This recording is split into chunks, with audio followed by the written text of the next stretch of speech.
Bon, l'heure tourne, il va être l'heure de commencer, surtout que si la séance est attractive, elle va durer après les 17h comme ces dernières séances. Je vous salue tous, je salue notamment donc Jean-Édouard Cloteau, Sylvain Rigal, Frédéric Fuse, Bernard Cron, il y a un trou, Jean-François Mercier. Bonjour, Monsieur le Président. Voilà. Éric Lambert, Gérard Benoît, Christian Espagnol, Monsieur Romero, Monsieur le Président, voilà, il est revenu. Henri Coudard. Il est en train de marcher. Bon, nous commençons cette très belle séance organisée avec CHAM, dont le sujet est risque chirurgical en Europe et innovation en management des risques. Comme il est habituel dans notre fonctionnement, je donne d'abord la parole au secrétaire général pour les informations du jour. Monsieur le Président, nous avons tenu récemment un certain nombre de réunions concernant le site internet pour améliorer encore ce premier résultat. Les académiciens vont recevoir un appel à communication pour la première journée consacrée à la francophonie qui va intervenir le 5 novembre prochain. Il s'agit en fait de solliciter et de mettre en exergue les travaux de tous les chirurgiens francophones, en particulier ceux qui ont intégré les équipes en France avant de retourner dans leur pays, et de consacrer une journée à leur communication. Un site web dédié va être créé à ce sujet pour que ces communications puissent être consultées par tous de façon pérenne après la journée. Voilà, Monsieur le Président. Merci beaucoup. Jean-Louis Béraud, notre secrétaire annuel, va nous donner le résumé de la séance de la semaine dernière. Jean-Louis, tu as la parole.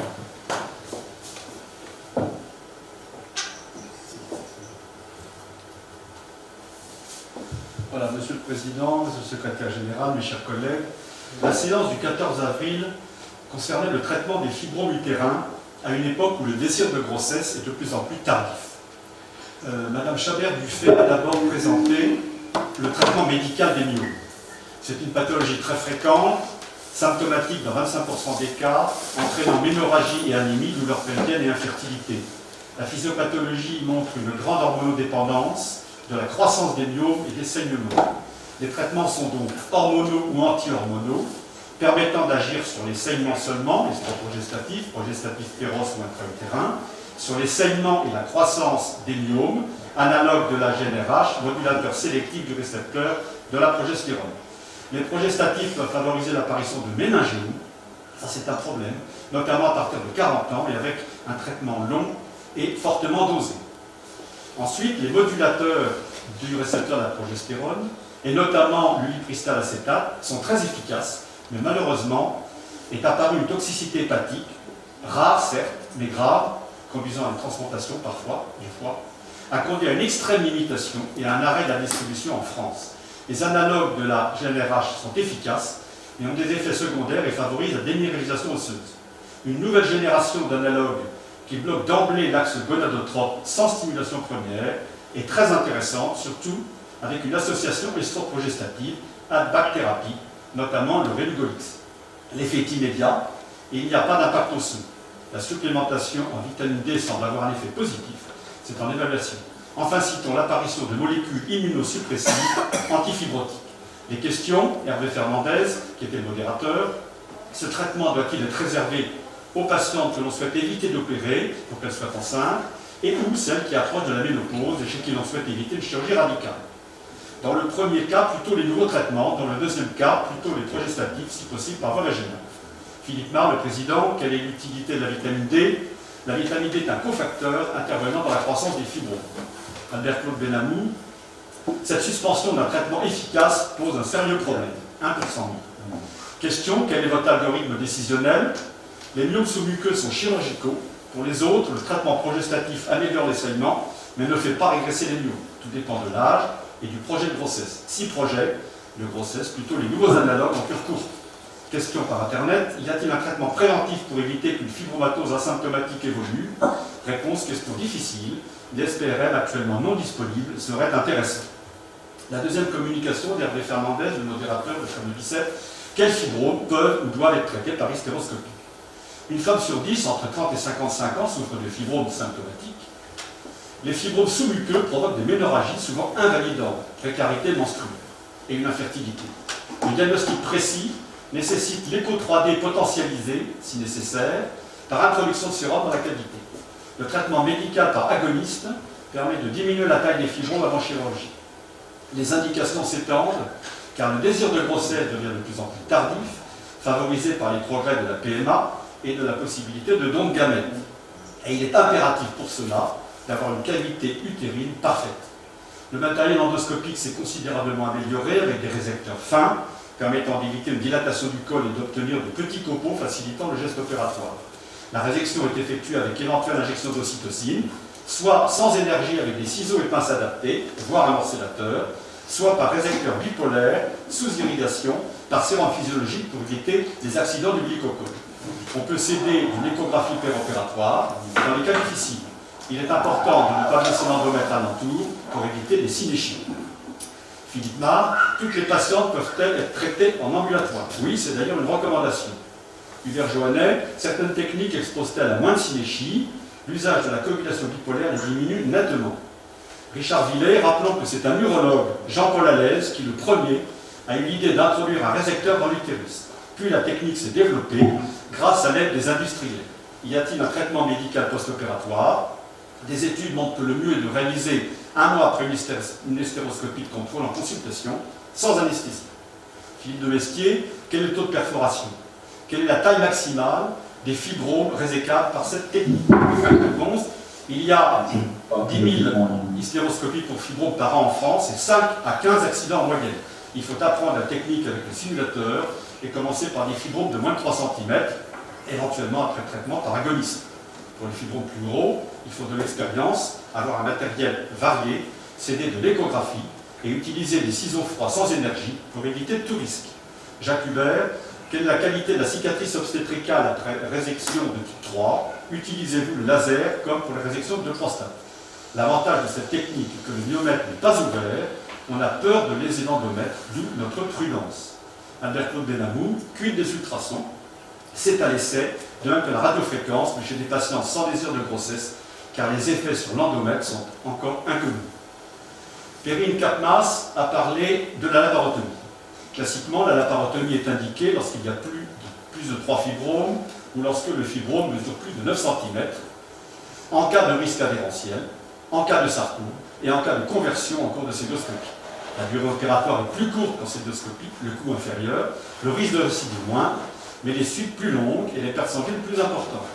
La laparotomie ne prévient pas le risque de synéchie ou de récidive. La cicatrice est très discrète, cependant, tout doit être expliqué à la patiente en décision médicale partagée.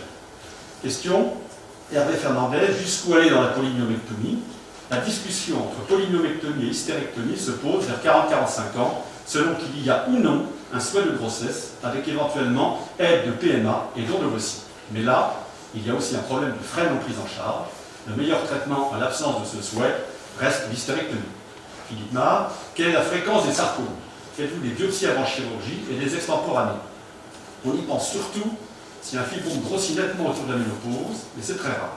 La biopsie n'est pas indispensable, contrairement au sarcome rétropéritonéal, si la lésion est localisée sur l'imagerie, mais en cas de doute, il faut effectuer une hystérectomie par laparotomie. Richard Villet, commentaire, si l'on doit faire une biopsie, mieux vaut une endoutérine pour éviter une éventuelle contamination péritonéale. Hubert Joannet, en cas de grossesse après cette chirurgie, la césarienne est-elle systématique? Non, cela dépend de l'importance des hystérectomies et de l'ouverture des hystérotomies et de l'ouverture de la cavité. Arnaud Fauconnier de Poissy a ensuite parlé de la célioscopie. Rappelant qu'en 1991, Jean-Bernard Dubuisson a publié la première série de myomectomies par célioscopie. La technique est décrite pas à pas en insistant sur l'hémostase, l'ultracision est très utile, et la parfaite suture du myomètre. Ce procédé s'adresse aux fibromes peu nombreux, jusqu'à 6 ou 7 cm. L'indication est très importante, car la laparoconversion doit être l'exception. Le robot pourrait peut-être permettre de traiter des fibromes plus gros, mais les publications récentes montrent que ce n'est pas le cas. L'avantage essentiel du robot est le confort post-opératoire. En célioscopie, les pertes sanguines sont réduites, le risque d'adhérence est nettement moindre, mais il n'y a pas de différence concernant le nombre de grossesses par rapport à la laparotomie. Le risque de rupture est exceptionnel, la moindre suspicion de sarcome doit conduire à une IRM avant d'intervenir. Hervé Fernandez, question. Chez quelle femme présentant 1 à 3 fibromes y a-t-il vraiment une indication opératoire? Il faut tenir compte de l'importance des hémorragies qui participent à l'infertilité. Cela vaut la peine, en cas d'infertilité, de réaliser une myomectomie pour un fibrome de 3 cm, même s'il ne bombe pas dans la cavité. Hubert Joannet, la barohémostate par le pneumopéritoine peut aider. Sous quelle pression opérez-vous? Assez volontiers 14 ou 15 mm de mercure, cela aide, mais l'essentiel est l'hémostate pas à pas et le bon plan de clivage. Jacques Hubert, commentaire, le robot est sûrement très utile comme dans la nephrectomie partielle, bien sûr, mais c'est encore onéreux, il faut apprendre encore aux plus jeunes à opérer en célioscopie. Le robot remplacera-t-il la célioscopie? C'est possible, affaire à suivre. Géraldine Giraudet a ensuite fait un plaidoyer pour l'hystérectomie par voie basse. Une statistique montre qu'en 2019, 60 000 hystérectomies environ ont été réalisées en France, dont 42% pour fibrome. La voie vaginale était utilisée dans 25% des cas, la voie célio dans 30%, la voie célio-vaginale 14,9% et la laparotomie 29%. Les recommandations privilégient la voie vaginale, car la reprise est plus rapide et l'hystérectomie totale célioscopique augmente le risque de blessure urinaire. L'indication dépend de la taille de l'utérus, des antécédents chirurgicaux, de l'endométriose associée et du risque de sarcome. L'avantage de la voie basse est considérable sur la douleur post-opératoire, l'absence de cicatrices, l'ambulatoire, la reprise d'activité et le coût. Le robot actuel ne paraît pas adapté pour cette indication, les cicatrices ne sont tout de même pas négligeables. Pourtant, cet abord est détrôné par la célioscopie. L'abord voie basse est détrôné par la célioscopie, essentiellement à cause d'une moins bonne vision lors de certains gestes. Ceci choque à l'heure du numérique, et c'est pourquoi la technique VENOX, déjà utilisée pour l'ablation d'autres organes, va sûrement beaucoup se développer, puisqu'elle concilie une bonne vision et les avantages de la voie vaginale.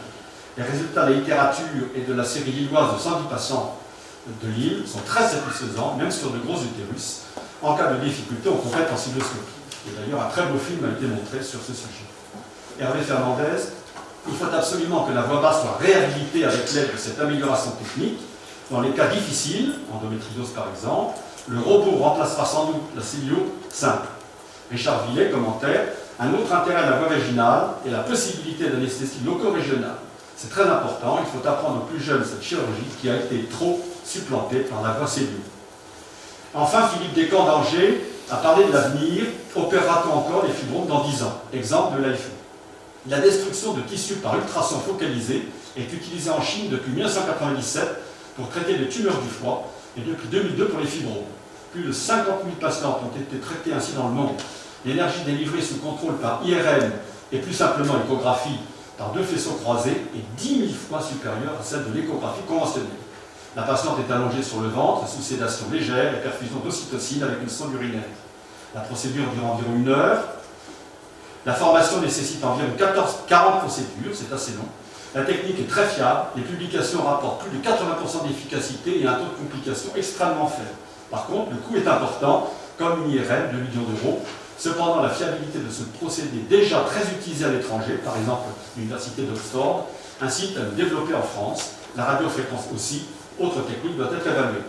Hervé Fernandez, espérons que cette technique non invasive se développera. Certains établissements comme l'Institut catholique de Lille ont déjà acheté l'appareil. Ces méthodes peu agressives doivent se développer, car dans le contexte actuel, c'est précieux. Hubert Joannet, l'accès à l'innovation est très compliqué et l'Académie s'emploie régulièrement à faire desserrer les freins.